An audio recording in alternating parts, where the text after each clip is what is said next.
विनंती करतो. आपण वंदनीय या ठिकाणी भिक्षू आलेले आहेत, त्यांना पुष्प त्यांच्या चरणी अर्पित करावं आणि एक पुष्पमाला पुष्प देऊन त्यांचा स्वागत करावं अशी त्यांना विनंती.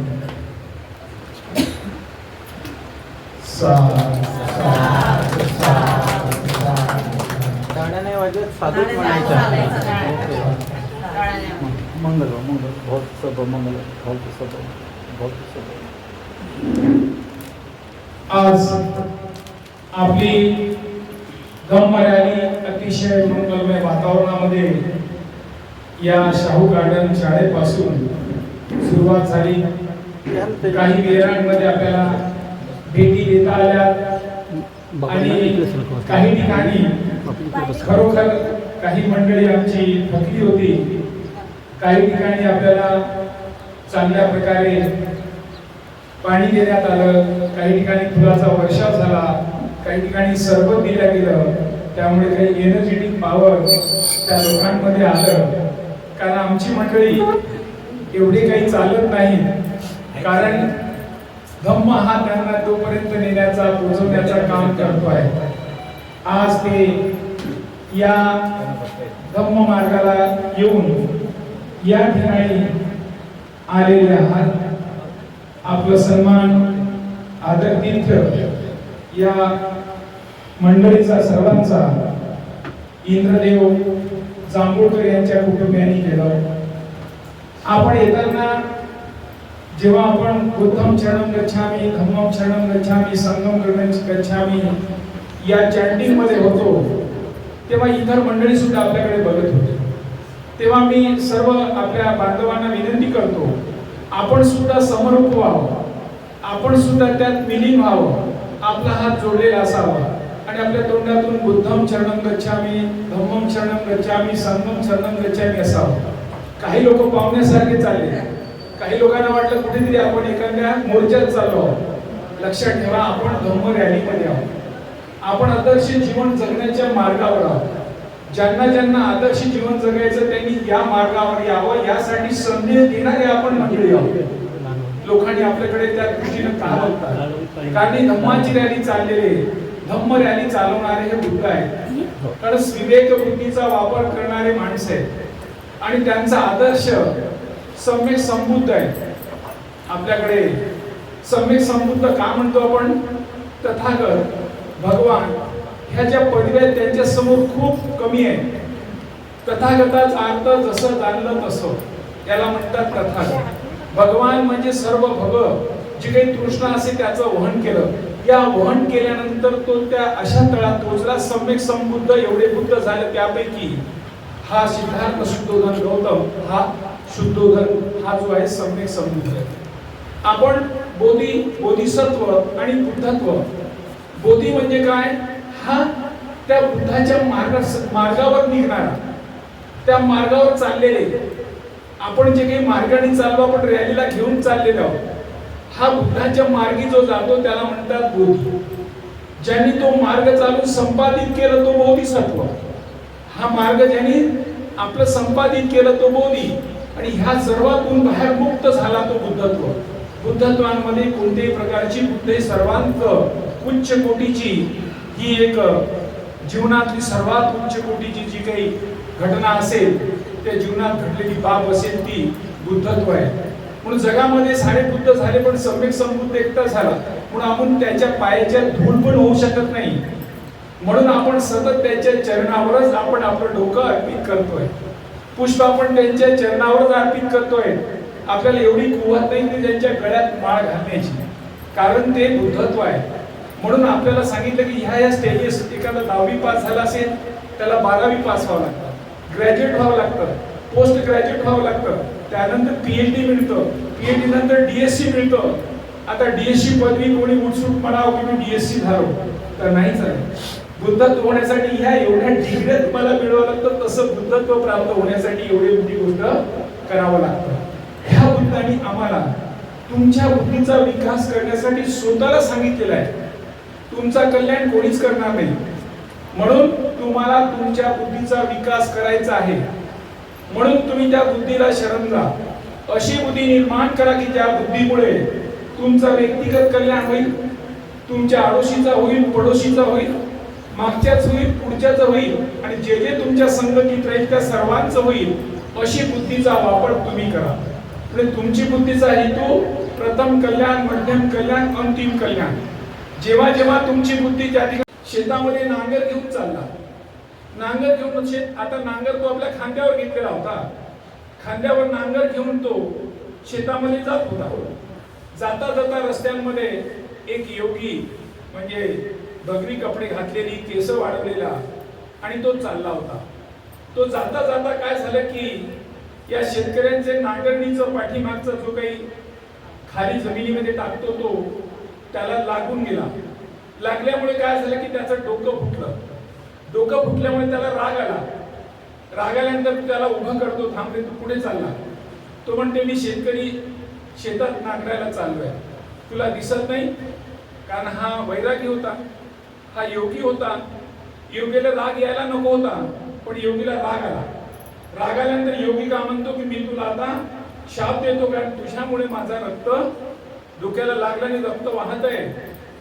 तेव्हा तो म्हणतो, अरे हो यार, चूक झाली माझी, माझं लक्षच नव्हतं, कारण मला घाईघाईने शेतात जायचं होतं, शेतीत मला नांगरायचं होतं, माझा बैल तिथे बांधलेला आहे, आणि ह्यासाठी मला घाईघाईने जात असताना हे लागलं असेल, मला काही समजलं नाही, कळलं नाही, मी माफी मागतो. हा माफी मागतो सांगतो, तरी तो ऐकायला तयार नाही. तो ऐकायला तयार नाही. तो म्हणते, मी योगी आहे, मी योगी असल्यामुळे तुला शाप देतो. तेव्हा हा म्हणतो, अरे मी चांगले काम करायला आलोय, मी कर्मयोगी आहे, आणि मी कर्मयोगी असल्यामुळे तुझ्या शापीला मला काही फरक पडणार नाही. म्हणजे जो माणूस कर्माच्या धारेने चालतोय, जो कर्माच्या दिशेने चालतोय, जो कर्म सिद्धांताचा वापर करतोय, तो योगी शोगीला काही घाबरत नाही. बुद्धांचा सिद्धांत कर्म सिद्धांत आहे, हा कर्म सिद्धांत आहे. तुम्ही प्रत्यक्ष आपले कृत्य करत राहणे, केलेल्या कामाला तुमचा हेतू हा मंगलमय असला पाहिजे.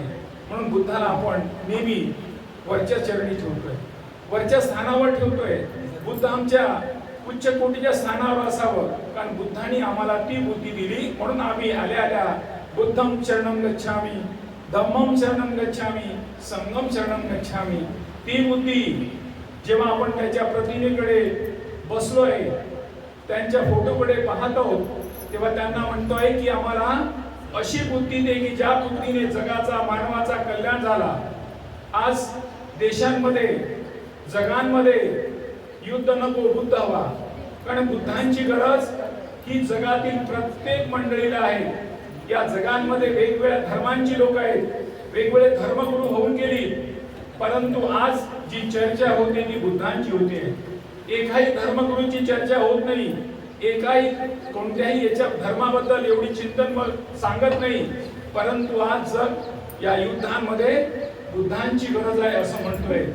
म्हणजे ज्या बुद्धाला आज आपण आपल्या समोर त्यांची प्रतिमा ठेवू, त्यांना आपण वंदना केली, त्या बुद्धाला आपण आठवण केलं, ज्या बुद्धाने जगाला पाहिजे असा जग ते आतुरतेने वाट पाहतो, तो बुद्ध आज आमच्या समोर आहे.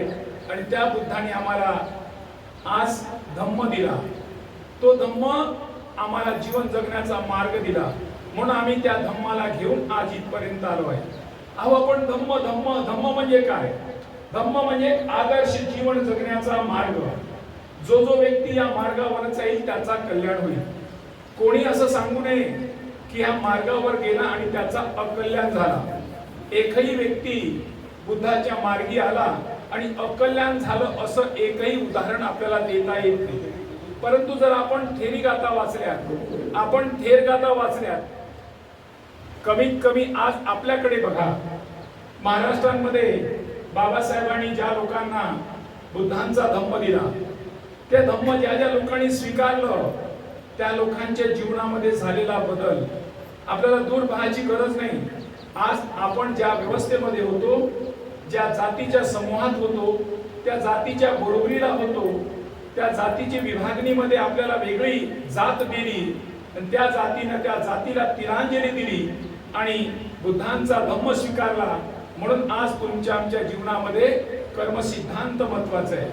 आपण कोणते देवकरणी धरणीला मानत नाही, आपण कर्माला मानतोय. जसं जसं कर्म कराल तसं तसा फळ मिळेल.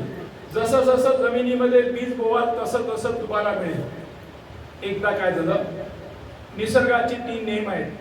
तथागत बुद्धांनी आपल्या अनुयायाला सांगितलं की निसर्गाचे 3 नियम आहेत. एकदा काय झालं, आपण सारे सर्व शेतकऱ्यांचे मुलं आहोत आणि शेतकऱ्याचे मुलं असल्यामध्ये आता उन्हाळा चालू आहे.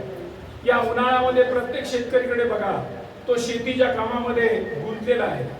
कोणी नांगरत आहे, कोणी वखरत आहे, कोणी त्यामध्ये जे काही काडी कचरा उचलत आहे, कोणी पाण्याला वेगळा प्रवाह देत आहे, पुढे पाणी रोखले जात आहे.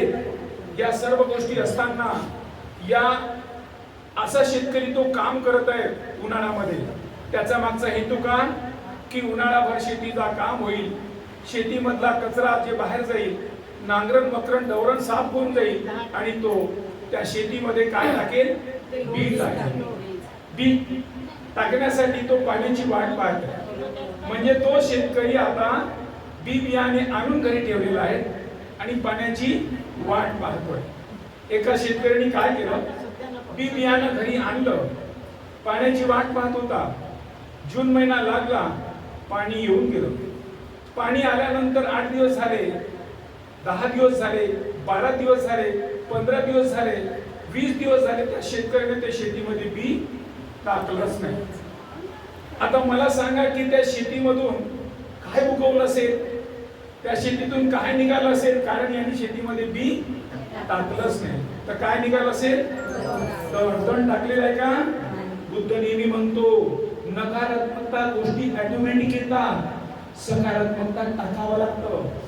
कोणाला पाहण्याचा राग, कोणाला कपड्याचा राग, कोणाला बोलण्याचा राग. पागबाई कशी चालली पाहतच नाही, तिनं कपडे घातले पण कसे. म्हणजे आपण कोणाला न कळत आपल्या मनामध्ये राग निर्माण होतो, आपल्या मनामध्ये द्वेष निर्माण होतो. हा द्वेषाला पेरावं लागत नाही, हा ऑटोमॅटिक येतो. बुद्ध का म्हणतात की बी पेरतावं लागतं. जमिनीमध्ये बी टाकल्याने संपतं का, त्या टाकलेल्या बियानंतर त्या जो काही त्याच्यातून अंकुर निघेल त्याचं संगोपन करावं लागतं, त्याला कुंपण लावावं लागतं, त्याला खत पाणी द्यावं लागतं. तसे चांगले विचार सतत घेत राहावे. या ठिकाणी आपण चांगले विचार घ्यायला आलो. सकारात्मकता 38 महामंगल सूत्रांमध्ये बुद्ध म्हणतात की नेहमी सकारात्मकता पेरत राहिली पाहिजे. नकारात्मकता ऑटोमॅटिक येतं. म्हणून जमिनीमध्ये कसा केला पाहिजे, बी चांगला टाकला पाहिजे. तशाच प्रकारे चांगले विचार सतत आपण घेत राहिलं पाहिजे. आणि चांगले विचार घेण्यासाठी तुम्हाला चांगल्या लोकांची संगत हवी आहे. 38 महामंगल सूत्रांमध्ये बुद्ध म्हणतात, असेन बाला म्हणजे मूर्खाच्या संगतीमध्ये सर्व काही घडतं. म्हणजे मूर्ख माणूस हा नेहमी हापापलेला असतो. मूर्ख माणसाची कधी त्याची तृष्णा पूर्ण होत नाही. गाडी पाहिजे, घोडा पाहिजे, बंगला पाहिजे, म्हणून त्याचे विचार वाढत जातात, त्यामुळे त्याची तृष्णा वाढत जातात. म्हणून बुद्धांनी म्हटलेलं आहे की नेहमी सकारात्मकता पेरत राहा. चांगल्या गोष्टीची पेरणी करा म्हणजे चांगलं उगवेल. म्हणून शेतीमध्ये आपण जो शेतकऱ्यांचे मुलं आहोत, म्हणून शेतीमध्ये चांगला बी टाकत राहावं. दुसरं त्यांनी सांगितलं की एखादा व्यक्ती तो कसा बोलतोय, तो कसा बोलतो त्याच्या बोलण्यावर ओळखायचं. तो जर चोर असेल तर चोरीच्या गोष्टी करेल, तो खरा खाणारा असेल तर ऍक्शन करेल, आहेत का खरा. तो पिणारा असेल तर पिण्याची सोय आहे का. तो मटण खाणारा असेल तर मटणाची व्यवस्था आहे का, तो ऍक्शन सांगेल. म्हणजे त्याच्या आतमध्ये जे असेल तेच बाहेर येईल. म्हणून तुम्ही आतमध्ये नेहमी चांगल्या गोष्टी टाकत राहा. म्हणजे जर तुम्ही वाईट गोष्टी टाकल्या तर तुमच्या कुटुंबावर सुद्धा त्या वाईट परिणाम होईल. म्हणून सातत्याने सत्संगती सदा घडू दे, चांगले शब्द कानी पडू दे. म्हणून चांगल्याच्या संगतीत राहण्यासाठी तुम्हाला तुमची संगत चांगली हवी असेल तर तुम्हाला ते चांगले विचार पेरावे लागेल. म्हणजे चांगले विचार पेरण्यासाठी नेहमी आपण एक म्हणतोय, विचार म्हणजे काय, विचार कशाला म्हणतात. जर विचारावर लक्ष केंद्रित तर विचाराचे शब्द बनतात. जर आपण एखाद्या विचारावर लक्ष केंद्र, विचार म्हणजे काय? एखाद्याने म्हटलं सकाळी लवकर उठावं, एखाद्याने म्हटलं की आपण नेहमी खरं बोलावं, एखाद्याने म्हटलं की आपण दिलेलं काम त्याला पार पाडावं, त्याला म्हणतात विचार. बोले तैसा चाले त्याची वंदावी मावळे. एखाद्याला म्हटलं सकाळी लवकर उठावं, नाही बाबा मी सकाळी उठलो पाहिजे. म्हणजे त्यांनी सकाळी उठावं हा जो शब्द दिला आपल्याकडे, त्या शब्दाचा जर तो विचारावर तुम्ही लक्ष केंद्रित, त्या विचाराचे शब्द बनतात. शब्दावर लक्ष केंद्रित केलं तर तुमच्या ते कृतीत उतरतात आणि कृतीवर लक्ष ठेवलं तुम्हाला सवयी लागतात आणि सवयी लागलं तर तुमचं भविष्य घडतोय. हा मुलगा सकाळी उठतोय, सकाळी व्यायाम करतोय, बाई झोपूनच आहे. काही लोक रविवार असेल तर 8 का 10 वाजेपर्यंत झोपूनच असतात. झोपल्यानंतर उठल्यानंतर मग वेगळ्या ठिकाणी जातात. म्हणजे स्वतःच्या जीवनाला जर चांगला वळण द्यायचं असेल, म्हणून नेहमी तुम्हाला सुविचार, आपण नेहमी म्हणतो सुविचार लावलेला असतो, तो विचारच असतो, पण त्याला सु म्हणतात. सु म्हणजे चांगले. ज्या विचाराने स्वतःला घेतल्यानंतर स्वतःच्या जीवनात परिवर्तन होतं आणि इतरांच्या जीवनामध्ये परिवर्तन होतं. तर बुद्धांचा मार्ग प्रत्येक बाजूनी बघितलं तर कसा आहे तो सुमंगली आहे. आपण उसाला पाहिलेलं आहे, ऊस सर्वांनी खाल्लेला आहे. ऊसाची जर कांडी आपल्या समोर ठेवली असेल, ऊसाला कुठूनही कापा आणि खाऊन बघा, गोडच लागतं. म्हणजे शेंड्यावर असेल, बुडावर असेल, मध्यस्थी असेल, बुद्धांचा धम्म, बाबासाहेबांचा मार्ग हे कल्याणी आहे. तुमच्या जीवनाला स्वतःला वळण देणार आहे आणि ते सर्वांना गोडवं वाटणार आहे. जे जे माणसं या मार्गाने जाणार आहेत, आज किसा गौतमीची कहाणी जर पाहिली तर आज जगभर प्रसिद्ध आहे. पट्टाचाराची कहाणी पाहिली तर जगभर आहे. अशा कितीतरी महिला घडल्या असतील, असे कितीतरी पुरुष होऊन गेले असतील. उपाधीचं नाव घेतो आपण, त्या ज्या बुद्धाच्या मार्गी असलेल्या कितीतरी लोकांचं आपण नाव घेतोय. कितीतरी लोक जग प्रसिद्ध झाले आहेत. कारण ह्या मार्गावर जो जो व्यक्ती येईल, जो जो समाज येईल, जो जो परिवार येईल, त्याच्या जीवनामध्ये परिवर्तन होईल. म्हणून आम्हाला परिवर्तनाचा मार्ग स्वीकारायचा आहे. म्हणून आमच्या कुटुंबामध्ये हे आचरण व्हावं, त्या कुटुंबाला हे सवयी लागाव्यात. कारण जगाला, समाजाला चांगल्या व्यक्तीची गरज आहे. चांगले व्यक्ती हे चांगल्या संस्कारातून निर्माण होतात आणि चांगले संस्कार कुठे भेटत नाही. बाजारात गेलो तर आता कोणाला म्हटलं तर तुम्ही चॉकलेट घेऊन या, तो कोणत्याही दुकानातून घेऊन येईल. एखाद्याने म्हटलं की एखादी वस्तू घेऊन ये, परंतु संस्कार कोणत्याही दुकानात, कोणत्याही बाजारात, कोणत्याही ठिकाणी भेटणार नाही. ते संस्कार आपल्या घरातच मिळेल. म्हणून संस्कार देण्यासाठी या महानायकांचं, महामानवांचं आदर्श नमूद ठेवणे, थोर पुरुषांचे चरित्र व्हावे, जर आपण त्यांचे समान व्हावे, हाच त्यांचा इतिहासातील बोधक ना. या ऐतिहासिक माणसांनी कधी म्हटलेलं नाही तुम्ही माझ्या नावाचा गुणगान करा. त्यांना आपली गरज नाहीये, कारण त्याला जग मानतंय. विश्वरत्न आहे ते, जगरत्न आहे. आम्ही त्याच्या रांगेने गेलो तर आम्हाला सुद्धा ती उपाधी मिळू शकतं. त्यामुळे आमचा कल्याण होऊ शकतं. त्यामुळे आम्हाला त्या दिशेने जाण्यासाठी आम्हाला या विचारांचा प्रचार प्रसार करणे गरजेचं आहे.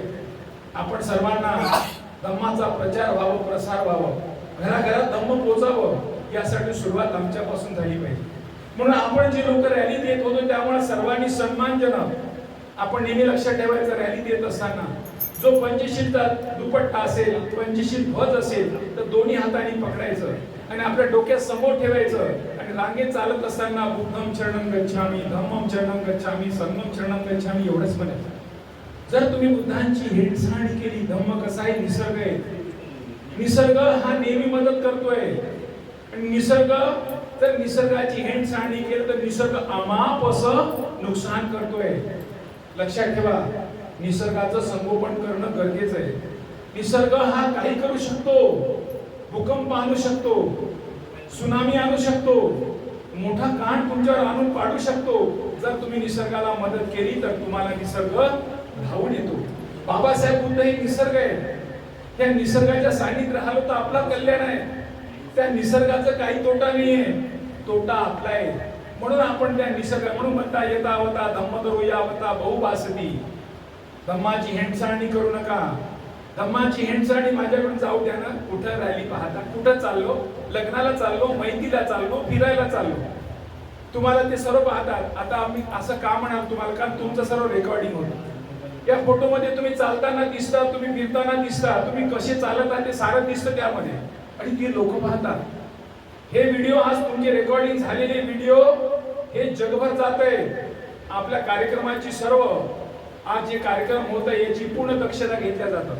म्हणून वारंवार सांगतो आपण सर्वांना पांढरे शुभ्र कपडे घालूनच या, कारण बुद्धाचे अनुयायी तुम्ही नेहमी लक्षात ठेवा, कारण आपण बुद्धाचे अनुयायी आहोत. आपण कसे कपडे घालून कुठं लग्नात मैत्रीत पुढे चाललो नाही, आपण धम्माच्या संगतीत चाललोय. झूठा पैसा रूठा भाई समय समय पर काम आई. आपण एक दुसऱ्याच्या मदतीला गेलो पाहिजे. पण बाबासाहेबांच्या बुद्धाच्या कृपेने आपल्याकडे काय कमी आहे? बाबासाहेब बुद्धांच्या कृपेने एवढी मोठी आपल्याकडे सर्व आज संपदा असताना सुद्धा आपण हेळसांडी करू स्वतःहून तर चुकीचं आहे. म्हणून वारंवार आपल्या लोकांना विनंती आहे की आपण येत असताना त्यामध्ये सर्वांनी पांढरे शुभ्र कपडे घालून यावं, धम्मासाठी थोडा वेळ द्यावं. बाबासाहेबांनी म्हटलेलं आहे की प्रत्येक बुद्धाने दर रविवारी विहारात गेलं पाहिजे. आपण दर रविवारी विहारात जात नाही, म्हणून याची गरज पडायला लागली की विहाराला आपल्या घरी आणणं गरजेचं आहे. आज आपला विहार आपल्या घरी आलेला आहे. आपण इंद्रदेव यांच्या घरी आपण आलेले आहोत आणि म्हणून या धम्माचा आपण सर्वांनी स्वतःने पालन करायचं असतं. मी ओबीसी धम्म दीक्षेचा प्रेसिडेंट आहे. मी सतत ओबीसी लोकांना बुद्ध धम्माकडे आणतोय. मला पत्रकार प्रश्न विचारतात, तुम्ही ओबीसी मंडळी हे धम्माकडे कसे आलात आणि धम्माकडे तुम्ही धम्माचा प्रचार प्रसार काय करता? असं काय बाब आहे धम्मामध्ये जे तुम्हाला आवडली? मला प्रश्न करतात. मी त्यांना सांगतो की बुद्ध धम्मातली एक बाब मला आवडली. बुद्धांनी म्हटलेलं अतदीप भव, स्वतःचा दिवा स्वतः हो. असं कोणत्याही धर्मात असं म्हटलेलं नाही की अतदीप स्वतःचा दिवा स्वतः होईल. अतदीप भव, तुझा कल्याण तुला करायचं आहे, तुझ्या जीवनाला कलाटणी तुला द्यायची आहे. आता म्हणू नका मी स्त्री आहे, लंगडी आहे, काळी आहे, गोरी आहे, काय करू बाबा माझ्याजवळ काहीच नाही, मला कोण येईल कोण पाहिल. आता कोणाला काही सांगायची गरज नाही, कारण या महानायकांनी या धम्मानी या धम्मनायकांनी आम्हाला पूर्ण दिशा दिली. धम्मनायकांनी पूर्ण आम्हाला उजाळा दिला. आता तुम्ही कोणी कोणत्या पदावर जाऊन बसू शकता, कारण देशाचे प्रधानमंत्री हे कोण आहे? चहा विकणारा. चहा विकणारा कितीतरी माणसं आहेत, ती चहाच विकत बसले असते, पण भारतीय संविधानामुळे आज देशाचे ते प्रधानमंत्री झाले. राष्ट्रपती माहित आहे कशी बाई आहे दिसाला? काळी कुठे आहे, जंगलातली काम करणारी असेल, पण आज कोणत्या पदावर झाली? कशामुळे? या महानायकाच्या दिशामुळे. म्हणजे एखादा महानायक जो धम्माचा वापर करतो, धम्माचा अनुचरण करतो, धम्माचा आचरण करतोय, शिरो संपन्नो नारो सुपटी बन्नो वतीपको. आज आमच्यामध्ये धम्माची गरज आहे, धम्म निर्माण करण्याची, म्हणून स्वतःहून धम्मिष्ठ होणं गरजेचं आहे. तू असं कर, ते तसं कर, ते तसं कर चालत नाही. आपण रॅलीला येत असताना काही लोकांना रॅलीचं स्वागत करावं हेही कळलं नाही. लोक तिथं बसले उभेच होते, पुष्प टाकावं तेही माहित नाही. आम्हाला सांगितलं मग त्या पुष्प टाका पुष्प टाका. म्हणजे आपल्याकडे येणाऱ्या पाहुण्यांचा आपल्याकडून दुखाणी आदर्श घ्यावं. बघा त्या रांगेमध्ये घर सावे घरासारखे, नको तर नुसत्या भिंती, ते आहे प्रेम जिव्हाळा नाही तर नुसती नाती. त्या घराकडे या, त्या माणसाकडे जा, का तो बुद्धाचं घर आहे. आपण बुद्ध माणसं, बुद्ध आचरणीय आहोत, बुद्ध अनुकरणीय आहोत. म्हणून आमचा आदर्श, आमचे मॉडेल हे कोणी दोन महानायक आहेत. म्हणून दोन्ही महानायकांना आपण आपल्या डोळ्यासमोर ठेवलेला आहे, कारण ह्या सर्व मुलांमुळे मुलीमुळे कुटुंबांमध्ये सर्वांमध्ये याचा प्रचार प्रसार व्हावं. यांनी अमाप अशी आम्हाला जी संपत्ती दिलेली आहे, धनसंपत्ती म्हणा, मानसिक संपत्ती म्हणा, जीवनाचा कल्याण करण्याचा मार्ग दिलेला आहे. म्हणून या मार्गाचा उद्धार करण्यासाठी आपण या धम्माचा प्रचार प्रसार करण्यासाठी आलेलो आहे. आज आपल्या धम्म हा इंद्रदेव यांच्या घरी आलेला आहे. त्यांनी सन्मानपूर्वक स्वागत केलेलं आहे. त्यांच्याच पुढे आपण रस्त्याने येताना काही कुटुंबांनी आपला स्वागत सन्मान केला, काही लोकांनी आपल्याला सरबत दिलं, काही लोकांनी आदरपूर्वक धम्म आपल्याला पुष्पात अर्पित केलं. अशा प्रकारे आपण त्या रॅलीला त्यांच्या घरी घेऊन आलो. त्यांच्या घरी येण्यामागचं कारण काय? हे रॅलीला घेऊन आपण का चाललो? कारण आपण एकमेकाचे भाऊ आहोत. भावानी भावाच्या संकटात धावून आलं पाहिजे. झूठा पैसा रूठा भाई समय समय पर काम आई. आज आपण आपल्या भावाच्या पडोशीला राहतो. मी वकील आहे, मी हायकोर्टाला प्रॅक्टिस करतोय. काही आपल्याकडे डॉक्टर आहेत, काही इंजिनियर आहेत, काही वकील आहेत, काही पोलीस इन्स्पेक्टर आहेत, काही वेगळ्या ठिकाणी वेगळ्या ऑफिसमध्ये काम करणारे कर्मचारी आहेत, काही उद्योगी आहेत, काही छोटे मोठे धंदेवाईक आहेत. हे सर्व मंडळी आपले भाऊ बंध आपल्या आडोशी पडोशी राहतात, पण आपल्याला माहितच नाही. कोणत्या कारागिरीची गरज पडली तर आपण आपल्या भावाला बोलवू शकतोय. म्हणून आपण आपल्या भावांची ओळख करून घेणे, भावाच्या घरापर्यंत जाणे. बाबासाहेबांनी सांगितलेलं आहे आपण प्रत्येकाच्या घरी गेलो पाहिजे, कारण बाहेर बुद्ध आणि आतमध्ये खंडोबा चालणार नाही, म्हणून प्रत्येकाचे आतमध्ये आणि बाहेर आपण धम्माचं आचरण करणारी धम्म मंडळी असलो पाहिजे. म्हणून आज आपण धम्माला घेऊन आलो. कोणत्या व्यक्तीकडे आज आपण इंद्रदेवकडे आलो आहे? होऊ शकते त्याच्या कुटुंबात त्याच्या मुलाची लग्नाची शोधत असेल, मुलीसाठी मुलगा शोधत असेल, घरामध्ये कोणी बिमार असेल, कोणाकडे पैसे मागावं, कोणाकडे जावं हे कळत नाही. कधी कधी काय असतं, कुटुंबिक नवरा बायकोचा झगडा होतो, बायको ऐकत नाही, नवरा ऐकत नाही, सांगावं कोणाला? कधी सून ऐकत नाही, कधी मुलगा ऐकत नाही, सांगावं कोणाला? अशा प्रसंगी एक दुसऱ्याचे भाऊ होणं गरजेचं आहे. अशा वेळेस आपण त्याच्या कुटुंबिक जीवाला वाढवणं गरजेचं आहे. जोपर्यंत आपण झाडाला पाणी दिल्यानंतर झाड हिरवगार राहतं, घराला झाडझूड केल्यानंतर घर साफसुथरी राहतं, तसंच एक दुसऱ्या माणसाच्या सोबत बसल्याशिवाय माणूस कळत नाही. म्हणून आपण एक दुसऱ्या सोबतीला येणं गरजेचं आहे. म्हणून याच निमित्ताने आज आपली धम्म रॅली आज त्यांच्या घरी आलेली आहे. तर आपले भाऊ आहेत, म्हणून भावाचा परिचय भावाशी होणं गरजेचं आहे. म्हणून मी या ठिकाणी आपल्याला इंद्रदेव जांभूळकर यांच्या कुटुंबियांना, यांनी ज्यांना ज्यांना बोलवले असेल त्या सर्वांनी यावं आणि आपला परिचय द्यावं. त्यांचा परिचय आपण सर्वांनी करून घ्यावं. त्याचबरोबर आपला परिचय त्यांना घ्यावं आणि त्या परिचय देताना कोणाचा मोबाईल नंबर असेल, कोणाचा नाव, कोणीचे नातं गोत्यात जवळच असेल, एक दुसऱ्याची ओळख करून घ्यावी, एक दुसऱ्याचा नंबर लिहून घ्यावं आणि एक दुसऱ्याचे संबंध सतत राहावं याची काळजी घ्यावी. कारण आपण झुटा पैसा रूठा बाई समय समय पर काम आहे. आपण एक दुसऱ्याचे भाऊ आहोत, म्हणून आपल्याला मदती येणं गरजेचं आहे. म्हणून मी आपल्याला नमस्कार दोस्तों, हमारे न्यूज़ चैनल न्यूज़ इंडिया को लाइक कीजिए, शेयर कीजिए एंड सब्सक्राइब कीजिए. हम मिलेंगे फिर. धन्यवाद.